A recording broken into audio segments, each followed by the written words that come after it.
17,000 to to Iceland. The ones that they have in stock here in Norway. So We're taking everything in Canada. So sand, yeah. sand, the bottom. Well, I have planned a trip to Manitoba in late July. I was hoping to get up there fishing. I was supposed to be there last year. It didn't work out, so they moved us to this year. So Oh yeah. yeah, so I hope it works out this year. So when it's not working, just come in Quebec. We are living just near a lake, and there's good fishing.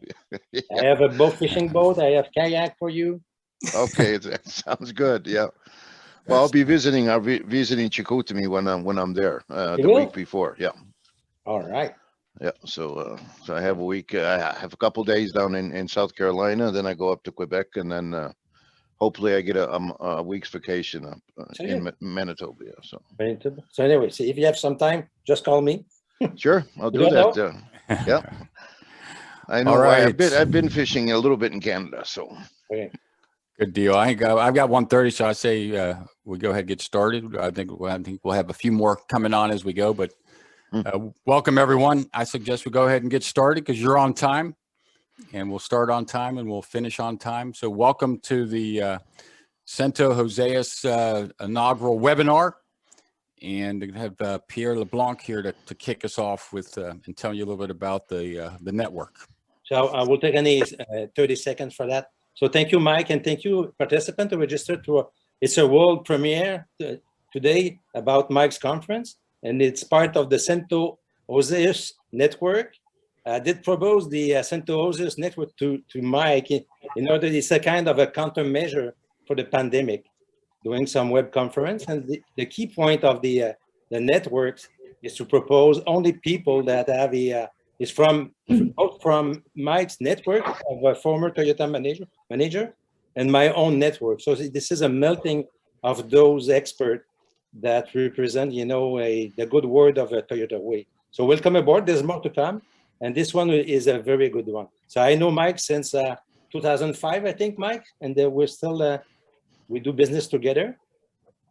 And this one, I mean, it's a new way to do conference. But I think we'll come back to the Wayne, that you did participate to the November, or Mike and I, Kentucky Toyota plant tour. So we still have some dates for that this November, and if everything is going good, we will send you some invitation. Thank you. So it will be a good conference with Mike. Thank you, Mike. Mike? Are you there, Mike? I am. I went on mute as you were talking. I was hearing some background noise. So while the other people are talking, it probably is best for everybody to go to mute. But appreciate everybody having their cameras on. So let's set that as a standard, because we've got a good number for discussion and questions and answers. And so I recommend putting your cameras on. That helps us all. And I do want to have a quick, like Pierre, 30-second intro from all of you, so that we all know who we're talking to, and obviously your name, title, company, and maybe a quick sentence or two on where you are in your lean journey would help. So I'm going right down the list here I've got in front of me. So, well, Paul, you want to say hey?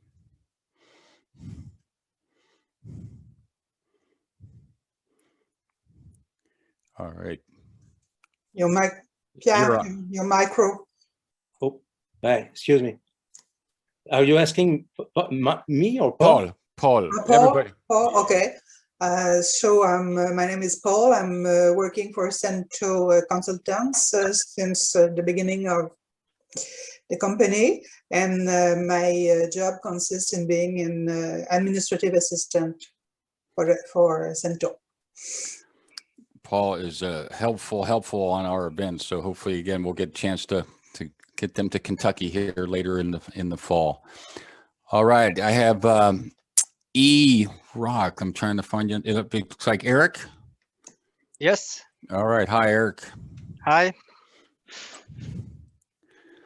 I just joined, so do you want me to present myself? Or?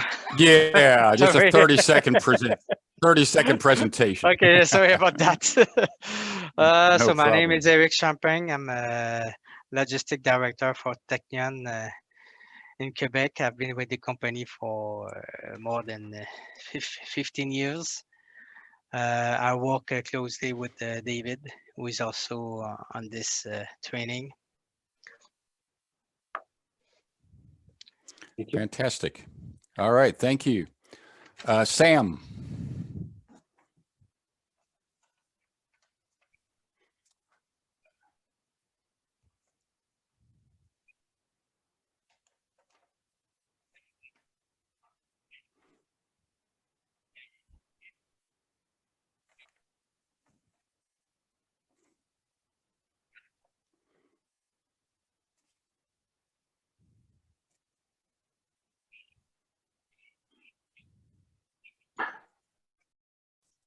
Great.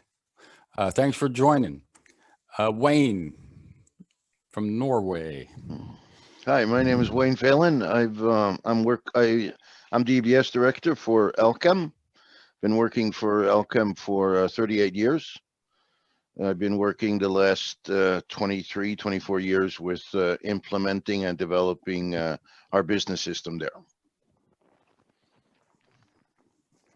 Fantastic. Welcome, Wayne. Marion.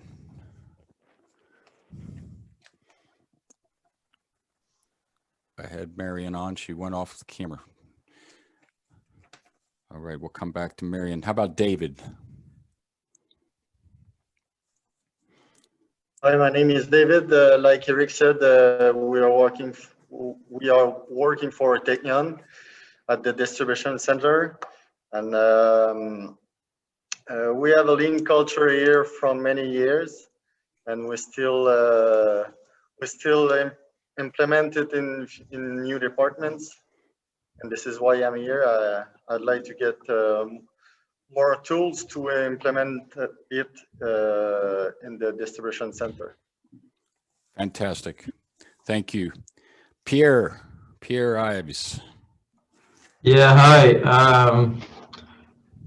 Pierre-Yves, I'm owner of Cuisine Ideal, acting as VP Operation. Been with the company several years. I've heard about you from Pierre that I met through Technion. So kind of pretty new still on the lean side of the process. So kind of here to learn from you how to start our business on that path. So that's where we are. Great. All right, welcome. Thank you. And I see Marion back. How about Marion? Yes, my name is Manon from Metal Bernard. And I have colleagues who are waiting to enter the session. I don't know if you can allow them. So we can. I'm the Human Resources Director at Metal Bernard.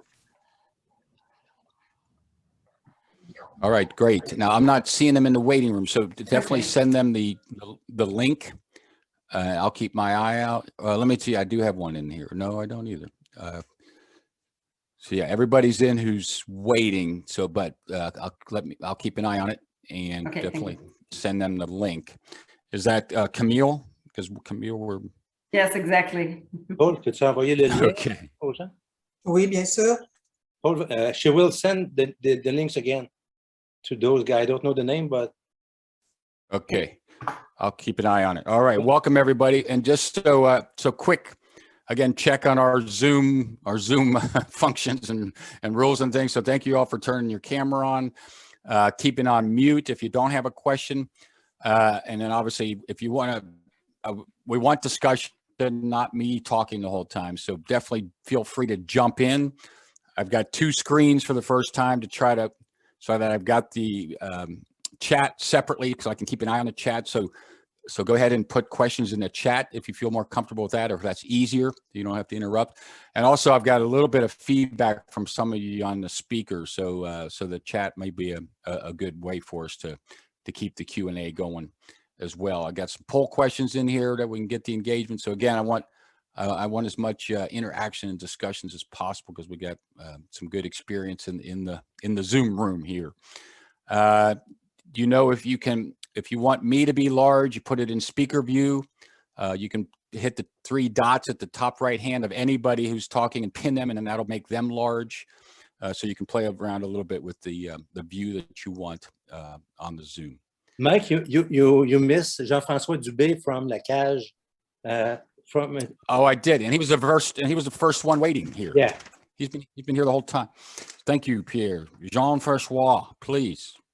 Oh, thank you. No problem. My name is Jean-François.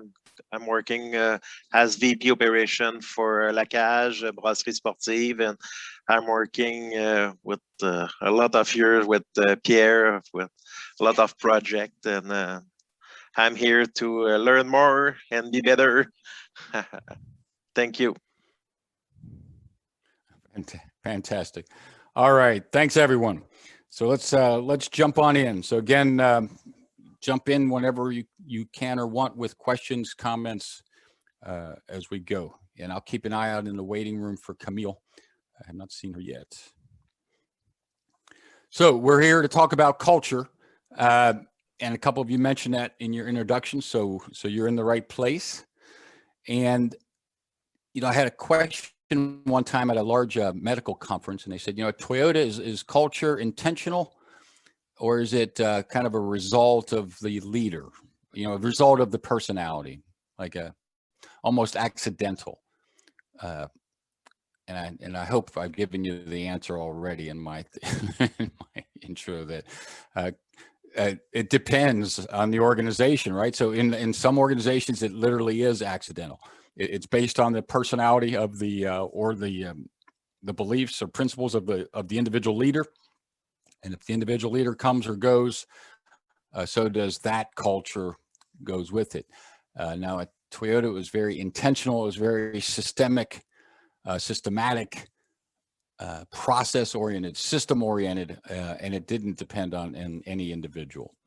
We could come and go, and it kept churning. And so we will talk about that today on what makes up that culture. Now, I'm newly certified in Shingo, and I don't know if you're all familiar with Shingo, but it's Shingo was a consultant in Japan that gets credited with a lot of the TPS principles, working along with Tachio Ono, who was a member of Toyota. Shingo was a consultant, so those two worked together. And so Shingo was awarded a doctorate from Utah University, and they've developed a Shingo Award looking for companies that have a high-powered operational excellence culture. And so I've got a couple of their slides I threw in there, and they weren't in the ones that I sent you or that Paul had sent you, so we can get you these if you would like them, because it's given some more meat to my discussion on culture. And again, a lot of this is how to best describe what I learned at Toyota, what the research has brought, and this P model, what I have been using to try to describe the business system. Now, a lot of those P's, purpose, process, people, or problem solving, which of those 4 P's do you think most organizations spend most of their time in, if not all of their time in? And Camille made it in. Fantastic. Welcome, Camille. Which one of those 4 P's do you think companies spend most of their time in? Purpose, process, people, or problem solving? You can chat the answer if you would like. Why don't you chat the answer? We'll test our chat poll. I've got a couple formal polls, but I'll do some informal, quick ones too. All right, so yeah, we've got process, problem solving, and I'll go ahead and go with there. We got the majority of process. Process, in my experience, is where people, and some companies spend all of their time in that one. I mean, that is the definition of their lean program, is this process triangle. Now, I skipped my introduction to you. So again, I had the good fortune to grow up with Toyota, in Kentucky with the first plant in North America. And it's now the largest Toyota plant anywhere in the world, 8,000 people. I was the 201st employee. And I had Japanese trainers at the supervisor level, manager level, and executive level. So I had great opportunity to learn firsthand the Toyota production system and the Toyota way. And again, this thinking, these principles, and these systems that make up this culture. And it goes well beyond the tools. And so those tools are recalled down in that process one. And so today, for our total culture, we got to talk about that purpose. And I find that that's the biggest gap, as well as our people, right? And so we've got Marion from HR. I'm glad you're here. And again, how do we empower and engage all of the people in the process, right, towards that same purpose, and then keep building that capability of problem solving. So I think our Shingo slides are next here. And again, I had a slide here, a little, from Edgar Schein. I had this in my book. So I did write the Toyota Culture book with Jeffrey Liker.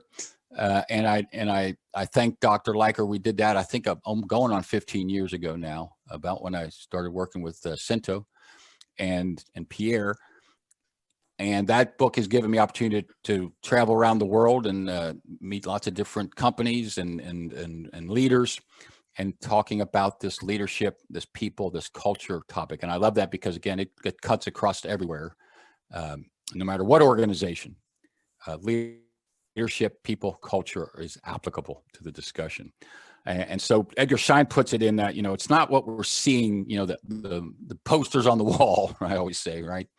And not even what people say, but it's what people believe and do, right? What they're actually, the behaviors. And so that's what I like about the Shingo model. So let me share that with you. And again, I'll draw some connections to this as we go throughout the couple hours here, because it's given me some good language on this topic of culture. Now, I met Shingo. So the Toyota Culture book I wrote with Dr. Liker, I was fortunate enough to win the Shingo Award with that. There's research they called, not obviously the organizational one, but the research one.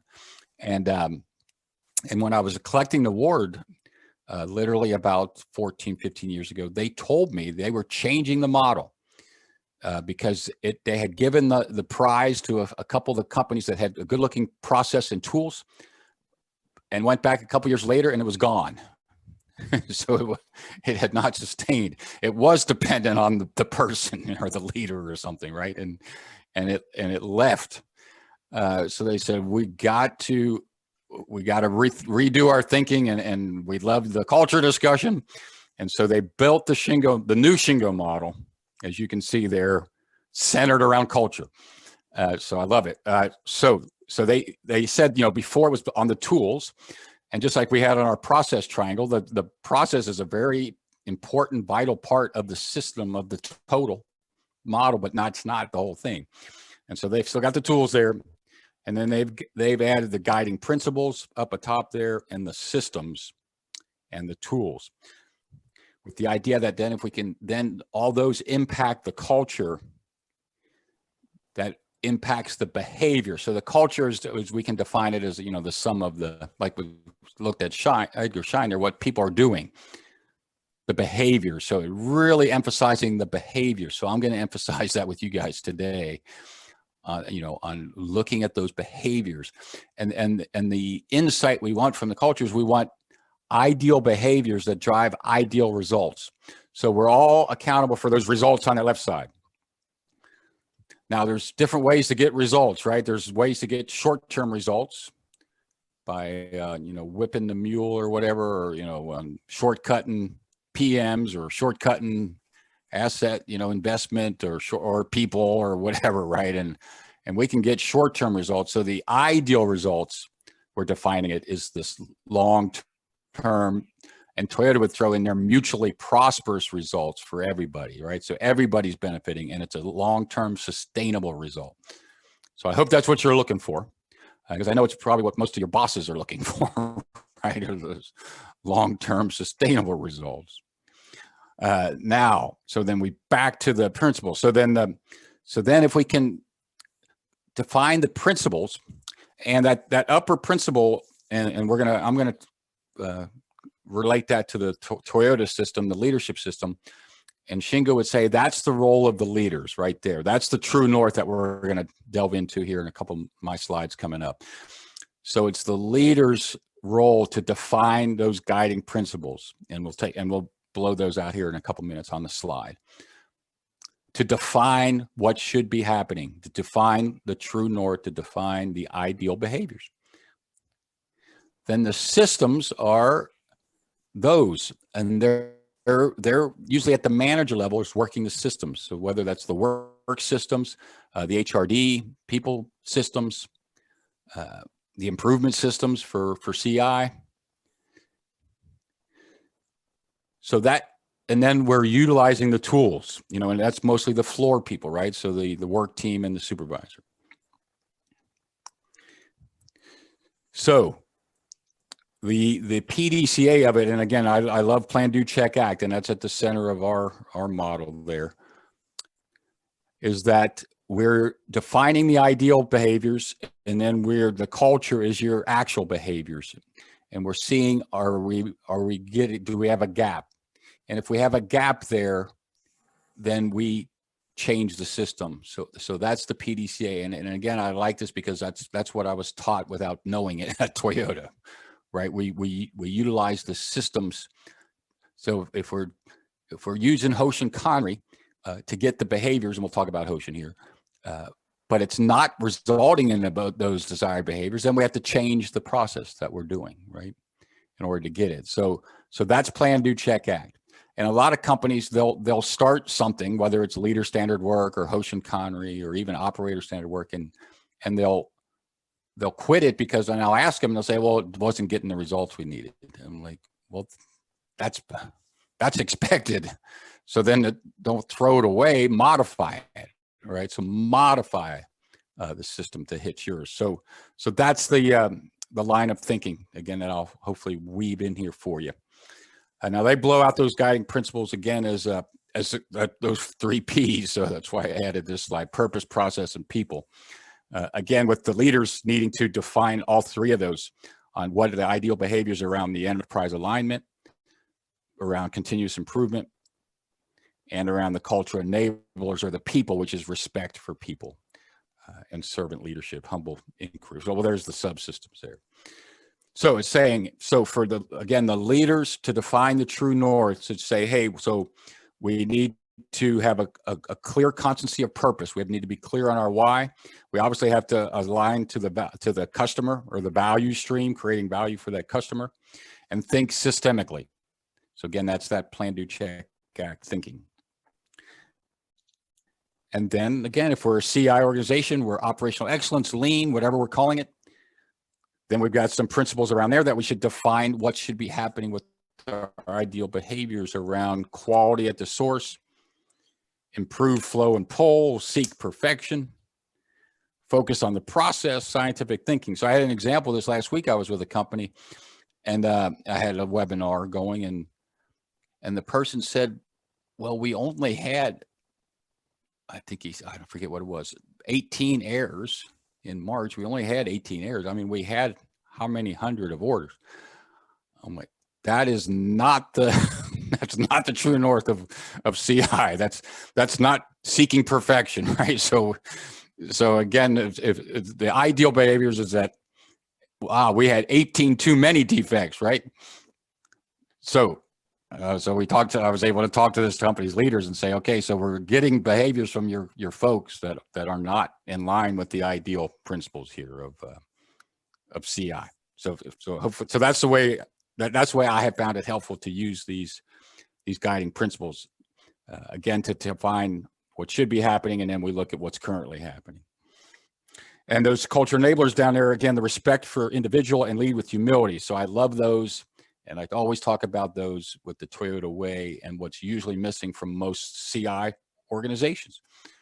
You know, they're on this triangle, they're up in the middle one, right? They're at that CI thing, but not on the purpose and the true north, and then not with the people and the respect and humility. So let me let me finish up the systems, and I want questions or some little bit of discussion on the Shingo, on what your thoughts are. So back on the systems, like we said, so the systems are the lever. If we're not getting the behaviors that we're wanting according to those guiding principles, then we need to switch the system around, whether it's the management system, the work system, or the improvement system. And that's what we can again manage or tweak and do our plan, do, check, act. So what do you think about what we've said so far in that Shingo again? Because this is new to my workshops, and that's why I added these slides in, so you don't even have them yet. So is that helpful discussion? Questions on it? Comments? And Wayne, I'm particularly interested in your comments because you've heard my Toyota stuff already. To me, it's I wouldn't say it's making more sense, but it's giving a little bit more structure. It gives more structure. Yeah, it's and it's also telling me that you're able to adjust according to your needs.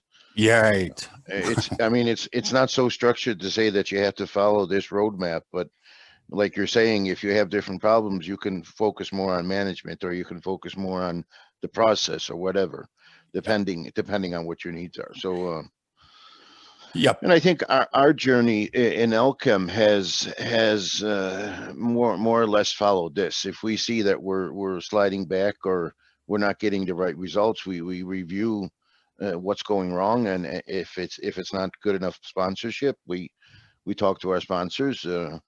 We ask them why.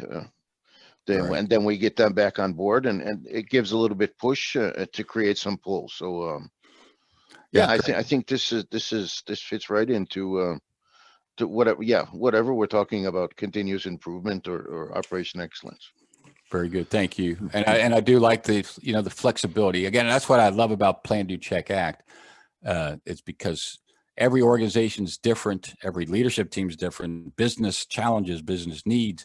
And so to be able to adapt these systems and tools to your organization to get the results you need and the behaviors you need, that's what it's about. Good deal. Anybody else, any thoughts, comments? We'll keep rolling. All right. So again, I may come back to these as we go. There was a comment, Mike, from Pierre. Okay. In order to maybe to send those slides, are you planning to send the new slide to the? Yeah. Okay. Yeah, I'll do that. So Paul, if you can remind me, I'll send them to Paul, and she can send them out to you guys for sure. For sure. Okay. So again, kind of back to the Toyota way, the Toyota thinking culture. Again, it's totally in line with what we just went over. It's this true north, and again, I love the definition of true north. Even with that Shingo edition, is to really define what should be happening, right?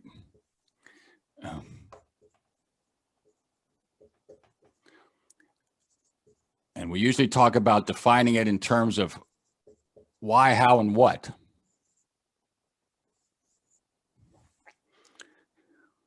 Now, so again, as leaders, with that top triangle there on the Shingo, whether it's the purpose triangle on the Toyota model or that guiding principle. So we need to answer for our people why. That should be a what. Why are we in business? How are we to behave? Again, with those behaviors, it's perfect. How are we to behave and operate? That includes the CI system as well as the values. And then what are we trying to accomplish? So again, what the Toyota, the Japanese term that I loved and continue to use 34 years later, what should be happening, defining the ideal, right? So you've all heard those lean terms. The future state, the ideal state, the standard, the goal, or again, what should be happening. Now, Simon Sinek has a good video out there on these three things. I recommend that you watch that. SINEK. He talks about, you know, as leaders, when we talk about our organizations, we usually talk about which one of those three the most, do you think? When we tell somebody else about our organization, do we tell them about what we do, how we do it, or why we do it, do you think? Which one do we talk about the most? As far as that chat, again, we're going, or we can jump in, but the chat is quick. Yep, the what. The what. So his point was, that's the most talked about and the least impactful or the least helpful to our culture, whether it's our customer or the employee. So his point then, conversely, the least talked about and the most powerful is the why, right? So being very clear on this purpose. Now back to our slide here, and then we'll delve down into the why. I'm hoping I left enough room here for you to see. So it is up to the leadership to define this, like we said. So we're again in alignment with the Shingo thing. It's a leadership's role to define that.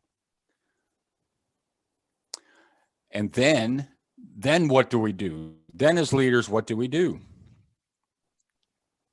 After we hang up the posters, we update the website, get everybody their wallet, their badges, put a sticker on the back of it with the new True North. Now what? You can jump in, anybody.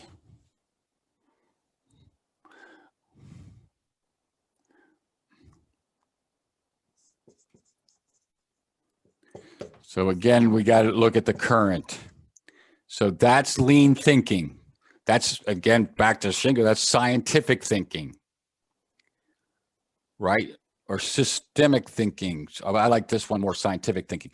So comparing the ideal to the current or the actual. The Japanese would say, what is actually happening? And do you think those two will meet? No, not usually, which means we have a gap.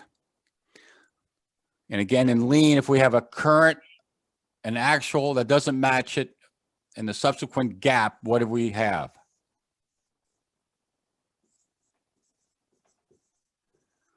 We've got a problem. Can you guys see that? We've got a problem. Not an opportunity. Somebody last week on one of my Zooms said, that's opportunity. I said, oh, no, I made that mistake when I was in HR. To one of the Japanese, I said, oh, I have an opportunity. He said, opportunity, Mike, son, no good. So that's what they would tell us. They would, you know, I'll tell you more of my no good stories because I remember all the times they told me no good, Mike, son, right? So, and I first took it personally. Like, I'm no good. And I learned pretty quickly that no, there was nothing personal about it. When there's a clear standard, then and whether that's with a part or a machine or me, my thinking or my behavior or my words, if it doesn't match the standard, it's no good. Right? If the current doesn't match the standard, they compared it that way. They kept it very simple.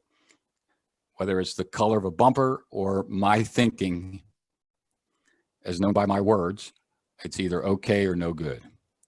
And so I learned that pretty quickly. So same thing right here. So no good. So opportunity, he said, if we have an opportunity, he says, it sounds like there's an option. Sounds like you have a choice whether to address that gap or not. He said, that's not how it works, right? That's not the ideal behavior. The ideal, but he didn't say that. He said, if we have a problem, then we must do what? If we have a gap, we must do what? We must address it. It's not an option. And the same thing that we look at with our behaviors is with leaders. If we got a leadership behavior standard out there and Wayne is not following it according to our observations, according to his people's letting us know, It's not an option to address that with Wayne. It is a must. It is a problem. If it's an option or an opportunity, then our culture is going to reflect that, right? Because it's easier not to address that. Who likes to address those? So anyway, so that's so, and the reason again is this is like a really, really critical part of our culture, this plan, do, check, act thinking, and this ideal, actual, plan, actual, standard, actual, however you want to word it, gap. Now, which one of those three is usually missing? So put that in the chat real quick. If you guys are quicker on the chat, that go quicker on the thing. Which one of these three is usually missing? The ideal, the current, or the gap? Because if we don't have the three, we don't have a problem. We don't have all three, we don't have a problem.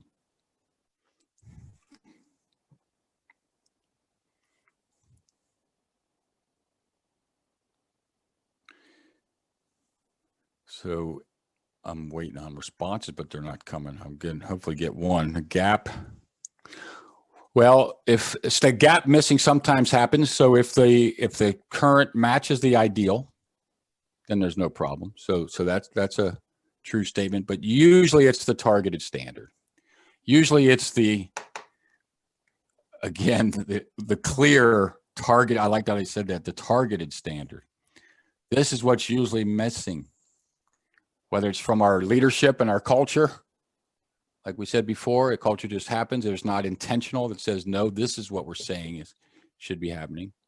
Or if it's a piece down on the floor. So they would teach us, if somebody calls us down. I remember the one trainer said, Mike said, because I'm like, I got a bunch of problems. He's like, you don't have a bunch of problems. You have a bunch of phenomenon. I'm like, phenomenon? What the heck do you mean by that?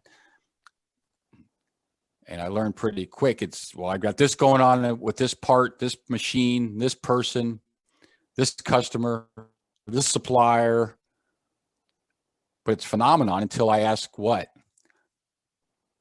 our standard? So that was the question they taught us to ask. What's our standard? What should be happening? And over 50% of the time, the answer you'll get back is what? I guarantee this. I'll put money on it. I've had 34 years now of this. And it never fails. It hasn't failed me yet. When you ask your people, so somebody might get to try it here in the next hour and a half. You get a text or an email. So if you get an issue or a phenomenon, I want you to ask, what's the standard? What's our standard? What should be happening? And more times than not, the answer you'll get back is, I don't know. We don't have one. Do we have one? Well, we do it like this. They do it like that. And so if that's the answer you get back, which you will get back over half the time, then what is the next step? If you're told we don't have a standard, what's your next action or behavior as a leader?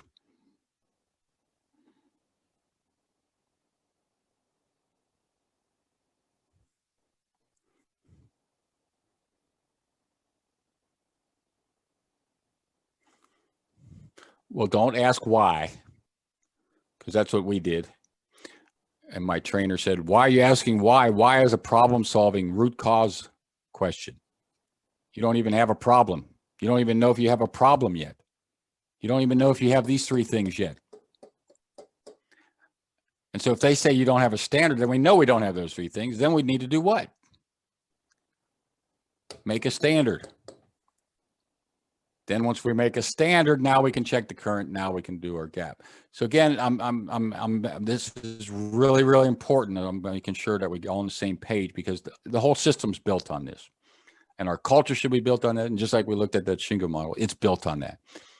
It's built on that PDCA repetition, or the kata, as Mike Rother put it well. All right. So that is, that's the true north. Now, we told you we come back to the purpose, because we got to answer that why question for our people. So why are you in business? What answer have you given your people on if your people say, why are we in business? Why do I care? Why, you know, and the millennials, I love the millennials.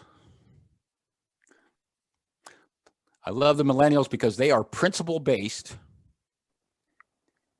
And if they don't get those behaviors that they're wanting, because they're doing their PDCA, and they are very clear on what they want from an organization and from the leaders of that organization or their supervisor, boss, whatever. And if the actual doesn't meet the ideal, what do? They leave is what they do. Their mom and dad stayed with you, kind of buffered the problem. So now we're exposing problems. That's what I love about the millennials. So and you know what's always number 1 or 2 on the millennial values and principles?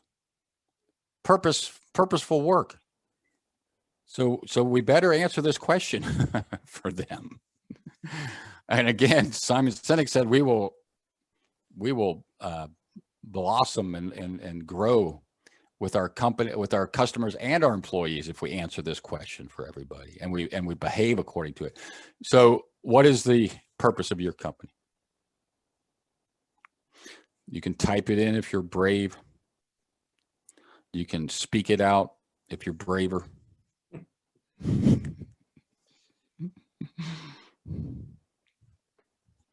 But I'm sensing a gap if you're not able to tell me.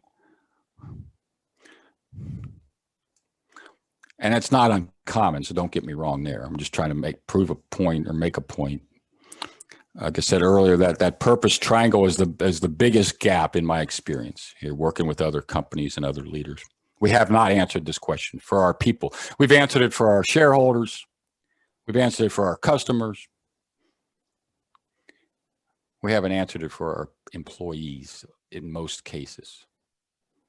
Is anybody answering it? Transformed lives. All right. What could be the best way to do it? Supply the best in the world. I like that. But again, that's kind of the customer. And there's nothing wrong with that. So don't get me wrong. We just got to grow it. We got to expand it. I had one leader, I remember at the end of one of these things, he says, you know, I just need to expand my definition of customer because all my focus and all my mission and everything was based on the customer, and that's not wrong. I just need to expand that customer to more shareholders. I should say more stakeholders. Transformed lives, Camille says. So what do you mean by that, Camille? Can you help us? Because it sounds awfully good.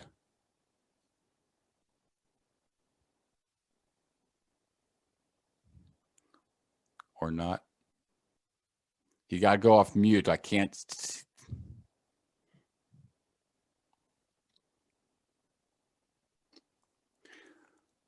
All right. We don't have two-way connection with Camille. So, so transform lives, again, I love. Now, I don't know